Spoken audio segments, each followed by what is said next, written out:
kembali dengan ibadah kita seperti biasanya, ibadah online Sekolah Minggu HKBP Kerawang. Nah, Kak Erik tidak sendiri, kakak ditemani. Di sebelah kanan kakak ada Kak Lucy, ada Kak Cecil.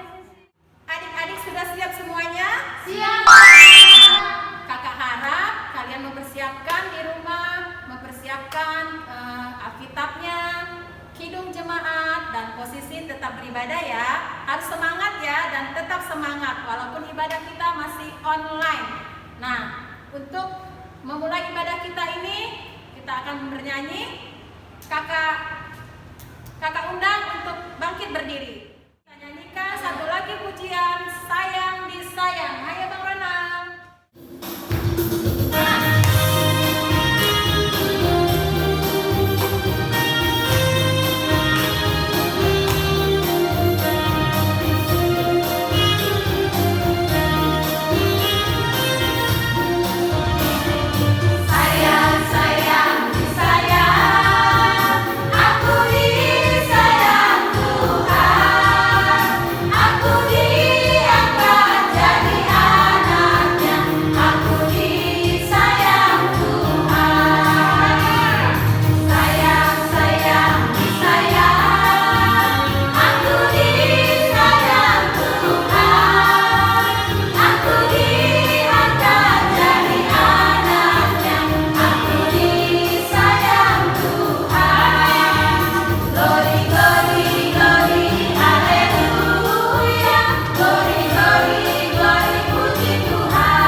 Berkati kami, berkati ibadah kami, berkati anak-anak sekolah minggu yang ada di rumah.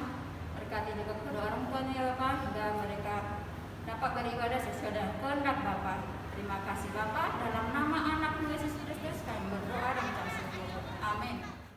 Ya adik-adik, kita akan mendengarkan firman Tuhan, dan sebelum kita mendengarkan firman Tuhan, kita angkat satu lagu pujian, Bapa ku datang padamu.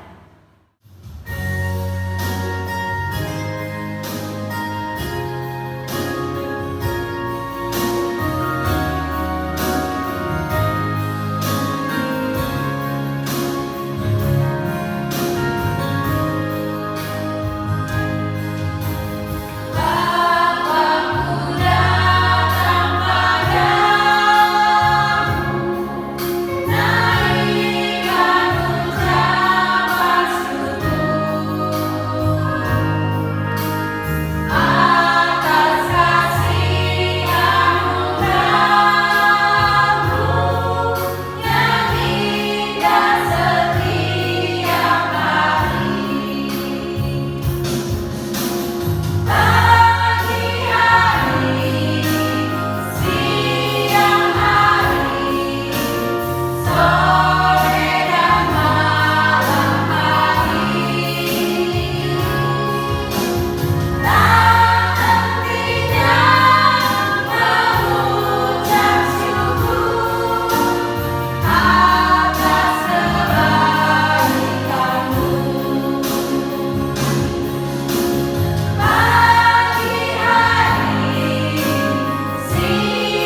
Tuhan, kita bersatu di dalam doa.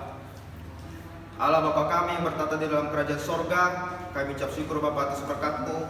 Dan intinya ya Bapa, sebab karena anugerah-Mu dan berkat-Mu kami masih bisa menjalani ibadah kami di dalam masa pandemi COVID-19 ini dalam bentuk ibadah online. Kiranya ya Bapa, Engkau memberkati ibadah kami dari awal ke akhir, terkhusus ya Bapa saat ini kami ingin mendengarkan sebagian dari firman-Mu. Kiranya Engkau berkati hati dan pikiran kami agar kami bisa mendengarkan dan juga bisa melakukan apa yang Kau perintahkan di dalam firman-Mu tersebut. Inilah doa kami di dalam anak-Mu Tuhan Yesus Kristus. Kami berdoa dan mengucap syukur. Amin. Selamat pagi adik-adik sekalian.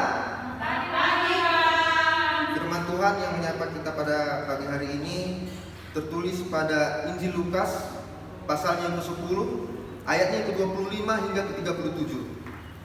Injil Lukas pasalnya yang ke-10, ayatnya yang ke-25 hingga ke-37.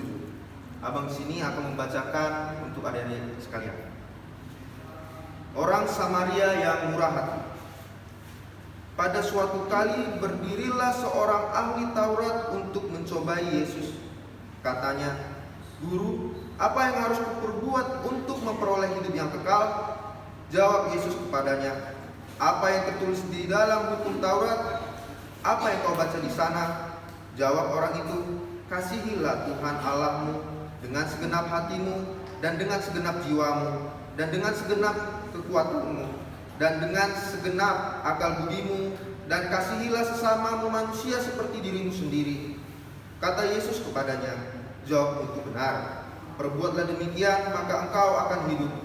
Tapi untuk membenarkan dirinya, orang itu berkata kepada Yesus, "Dan siapakah sesamaku manusia?"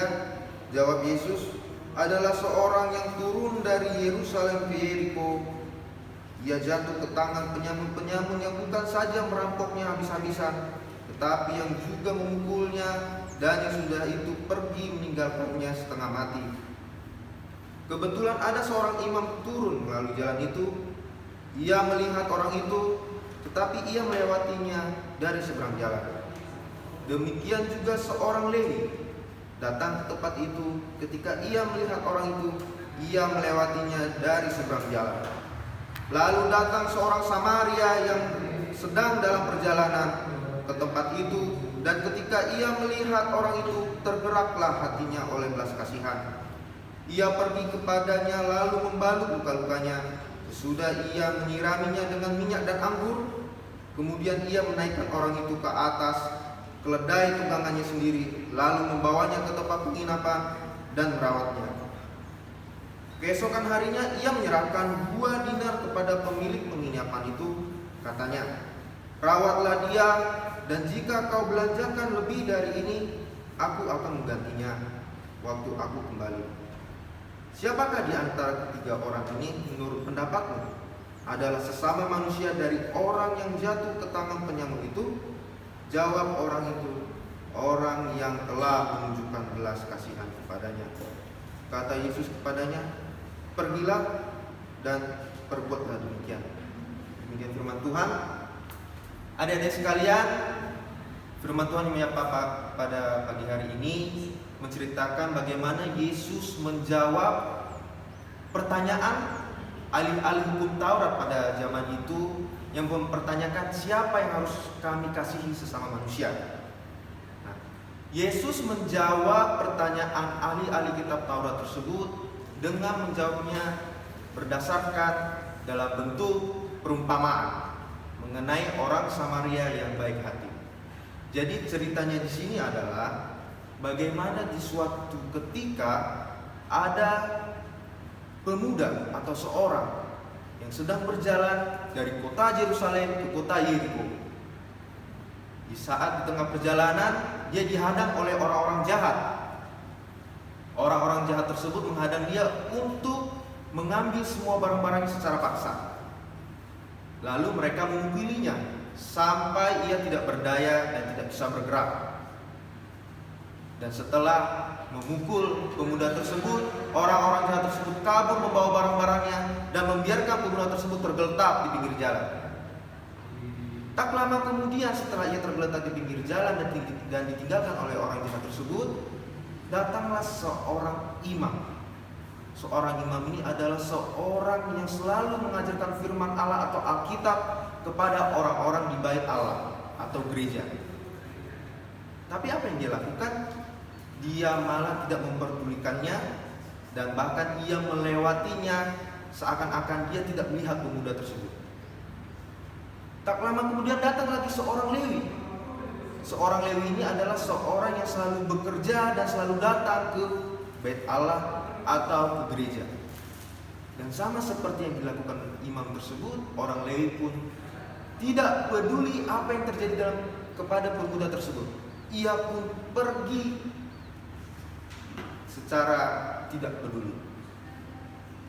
Tak lama kemudian orang yang ketiga pun datang, yaitu orang yang berasal dari Samaria, kota Samaria, atau bisa dibilang orang Samaria. Nah, pada saat itu, zaman tersebut, orang-orang yang berasal dari kota Samaria biasanya adalah orang yang dibenci dan orang yang tidak disukai oleh orang-orang Israel lainnya. Tapi apa yang terjadi? Apa yang dilakukan oleh orang Samaria tersebut terhadap pemuda yang telah tergeletak di pinggir jalan tersebut? Ia tidak, dan ia berbeda dari apa yang telah dilakukan oleh imam dan seorang Lewi tersebut. Ia malah membantunya.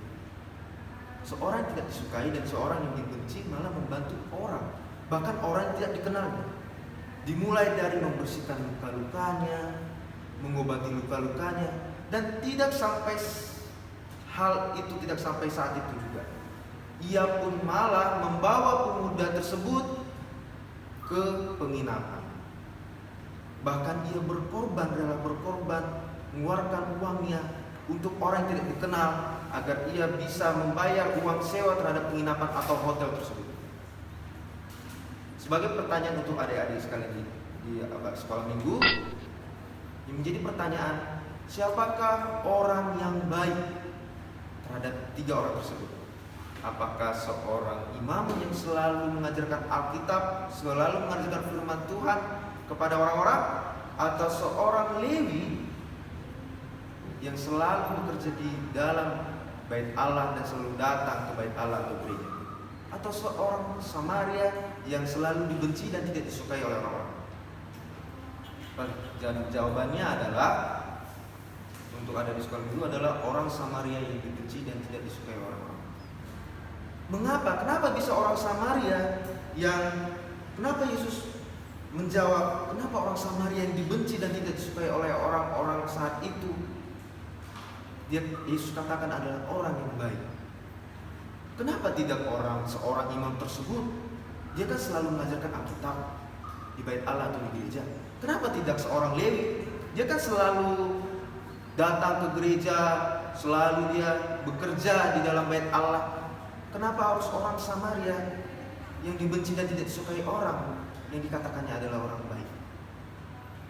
Adik-adik sekolah minggu sekalian, di sini Yesus mengajarkan kepada kita, karena tidak cukup kita mendengarkan, tidak cukup kita mengatakan hal-hal yang baik tanpa melakukan hal-hal yang baik tersebut.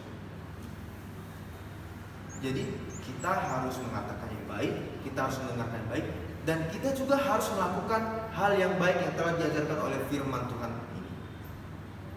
Jadi kekurangan dari seorang imam dan seorang Lewi tersebut adalah mereka tidak melakukan apa yang diperintahkan pada firman Tuhan tersebut. Mereka hanya mengajarkan, hanya mengatakan, tapi tidak melakukan. Jadi jadi untuk anak-anak sekolah minggu,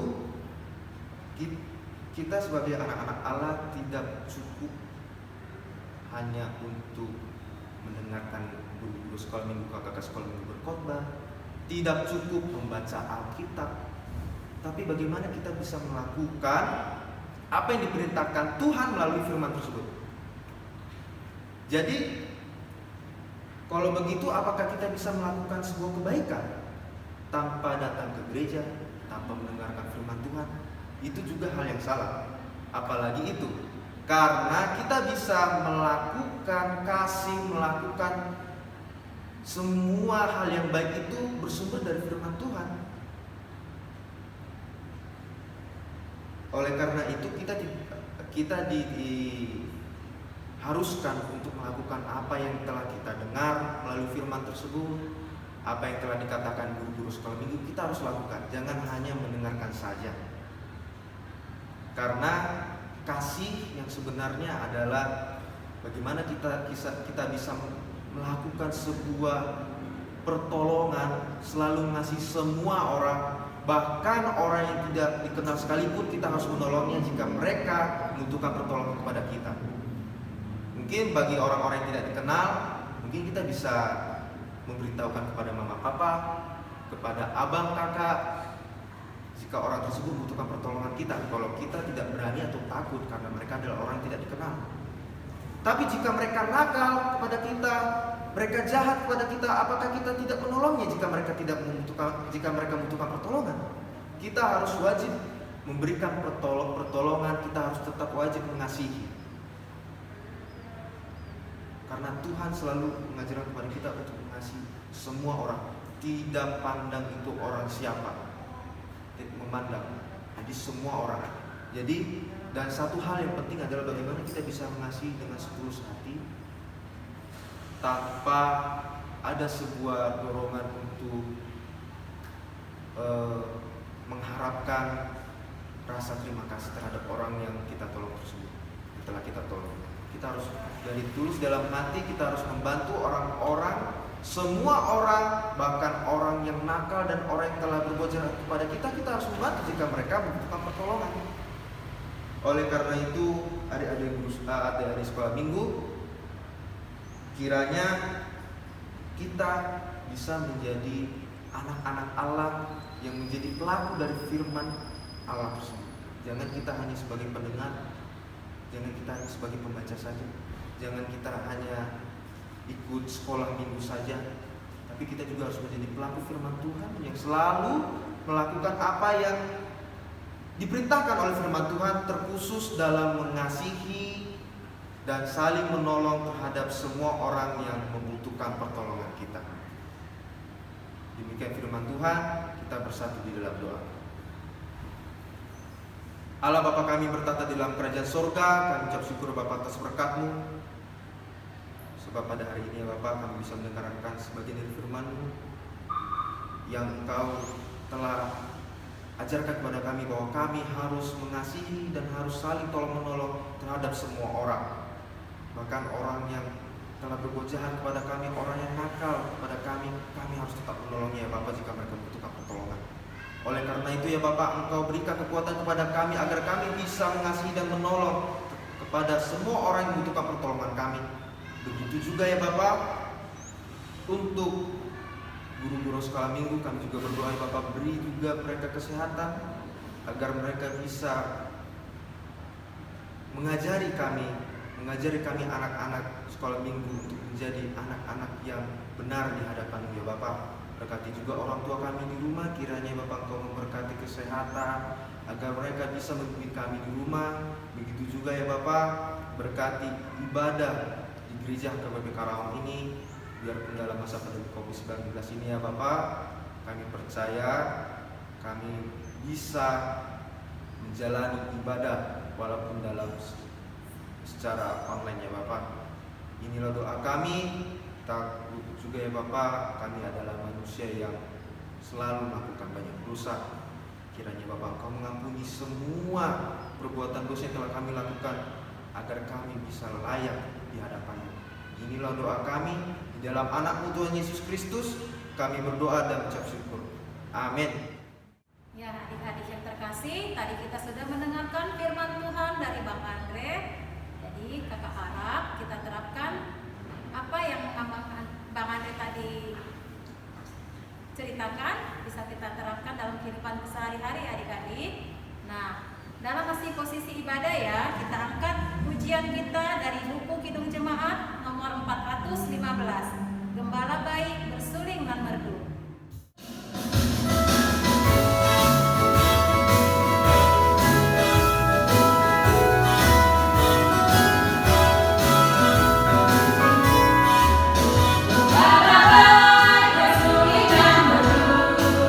Membimbing aku pada jalan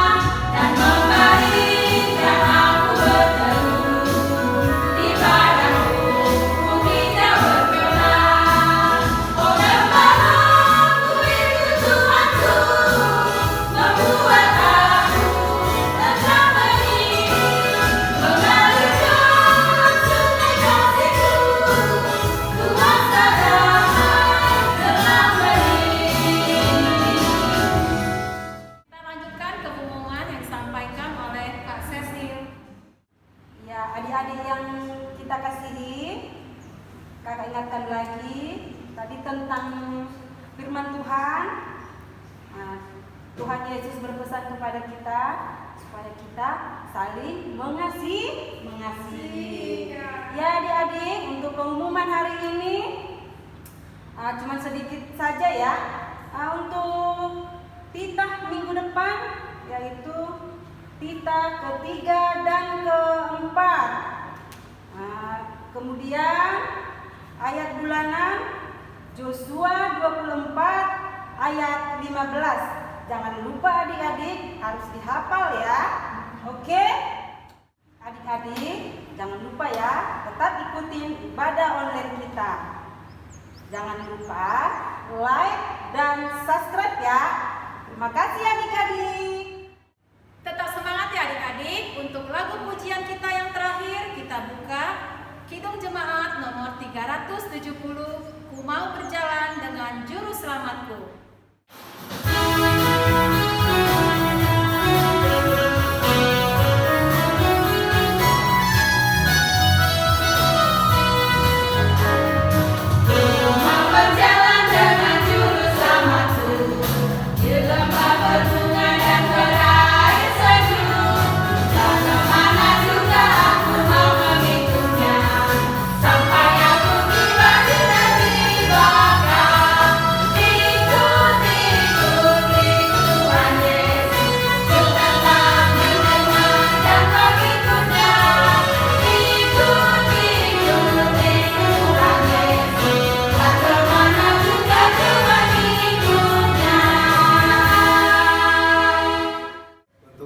Untuk adik-adik sekolah minggu, sebelum kita tutup ibadah ini, kita satukan hati kita bersatu dalam doa. Allah Bapa kami bertata dalam kerajaan sorga, kami ucap syukur Bapa atas berkat-Mu karena kami bisa menyelesaikan ibadah ini. Oleh karena itu ya Bapa, berkati kami dimanapun kami berada, beri kesehatan selalu Bapa, agar kami terkhususnya dapat terhindar dari wabah virus corona. Berkati juga orang tua kami dan juga berkati guru-guru sekolah minggu yang telah mengajarkan kami agar menjadi anak yang benar di hadapan Allah Bapa kami. Inilah doa kami yang kami sempurnakan di dalam doa Bapa kami. Bapa kami yang di surga, dikuduskanlah namamu, datanglah